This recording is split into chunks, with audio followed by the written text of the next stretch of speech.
Welcome back. We are talking about the power of your voice today with some great folks who know what they're talking about. They're out in their communities every single day doing what they think it takes to make that community better and a community of choice, as Brenda Sawyers has mentioned. We're talking to Nathan Edmeister from ESOP and Robert Rivers from the Central City Citizens Committee, and Brenda Sawyer, who is with the Old West End Initiatives. Thank you very, very much for being with us today. So I want to, what's it feel like when you are out here struggling or trying hard? I don't want to say necessarily struggling, but you were out here trying to make things work. Are people listening to you? In our case, people are listening. Because everything that the Old West End Initiatives group is doing, we are all volunteers. There is no paid staff at all, you know, and these folks are committed. There's a lot of change that's coming into the Old West End area. New businesses are forming. There are going to be street changes. There's a street connector, a street connector study going on, in which city officials want to know opinions of the people in terms of how they feel about the street patterns. There are going to be changes regarding I-75 and Interstate 475. Some of those entrances and exits are going to be closing permanently. They're talking about putting possible roundabouts. All of that because of your group. All of that because of your group. Some of that was already in place before we started, but we want to make certain that with a lot of the changes that are happening in our neighborhood, that we don't get pushed back and we don't get left out. Right. We don't want, and when they're talking about street patterns and traffic patterns, we want to make certain that streets aren't closed.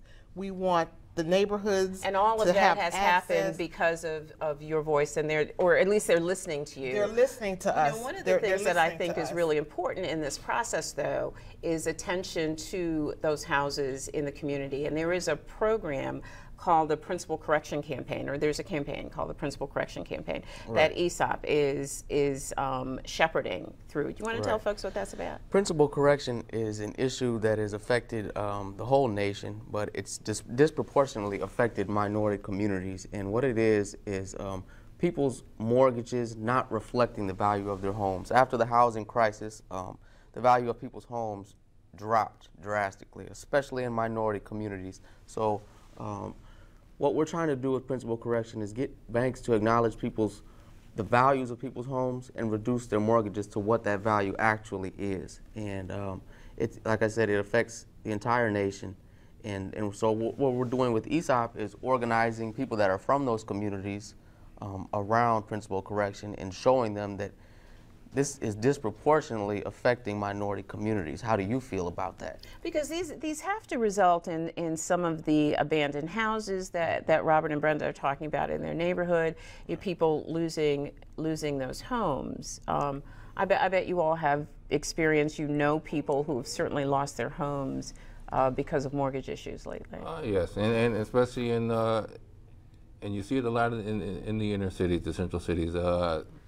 On my street, there was at least, I'd say at least 5 abandoned properties where people just couldn't afford to pay for them anymore, so they just walked away. And then you have these I wouldn't say landlords, the mortgage companies or the banks, they take them over, foreclose on them, but they just sit there. They just sit there, deteriorate, and it just burns me to no end when I see it. We had the Fair Housing Center on a month or two ago, and there have been national studies as well as lawsuits against banks who take those houses over and don't maintain them the same way in minority neighborhoods as they are maintained in suburban neighborhoods. So it further lessens the value of your neighborhood. Right. Yeah. And like I said, in my case, me and my wife, we made a lot of improvements to our home. And just to give you an example, let's say if we wanted to sell it, okay, I post a picture of it maybe in a newspaper or in one of the home magazines, and somebody sees it and says, wow, look at that, beautiful, nice siding, energy efficient windows, the whole 9 yards. But when they drive down the street, they'll see a boarded up house across the street, a boarded up house maybe 3 or 4 houses down the street, another boarded up house across the street and they say, no, I don't want to wake up and see this every Every single day. And, No, and then they think, what's their investment going to be Yeah, worth? right, So the right. Principal Correction campaign allows people to complain about their. What we're doing here in Toledo, everything that we do in Toledo, we're also simultaneously doing in Cleveland. So Cleveland is doing it on a bigger scale. What we're doing here in Toledo is bringing attention to the issue with the residents through the groups that we work with. And we're having them go down to the Civil Rights Commission in a group. We go down together and file a complaint. And our complaint is to one specific individual who is the director of the FHFA, Ed DeMarco. And what we're asking the Civil Rights Commission to do is investigate why Ed DeMarco is not putting in place principal correction. Why is he not letting people have mortgages that actually reflect the value of their home? Because you have people who are in a mortgage that's for $90,000 and their home is only worth $20,000, $30,000. And they essentially feel trapped. It's what they call underwater. Underwater. So what do you say then to somebody who says to you, but that's the arrangement you made when you walked into this house. These arrangements are not based on whether the economy is up or whether the economy is down. It's based on the circumstances that exist at the time you enter into that loan agreement. But see, you can also take that a step further because the banks play a major role with this because we also calling this the Great American Bank Fight. And the banks, they will get their money all the time regardless. And the banks are the main culprit as to who caused this whole process. And we're looking at it from the standpoint What whole where process? You mean the whole the process whole issue around the foreclosure? around the foreclosure issue, the houses going underwater, et cetera, et cetera. And Wall Street got bailed out because of how they messed up. So our focus is if they can have a bailout and they continue to do the same thing that they did before that caused this whole mess, why can't homeowners get a bailout also? Right. Pass it on. Pass it forward. Pass it forward. Right. And another thing is just have compassion.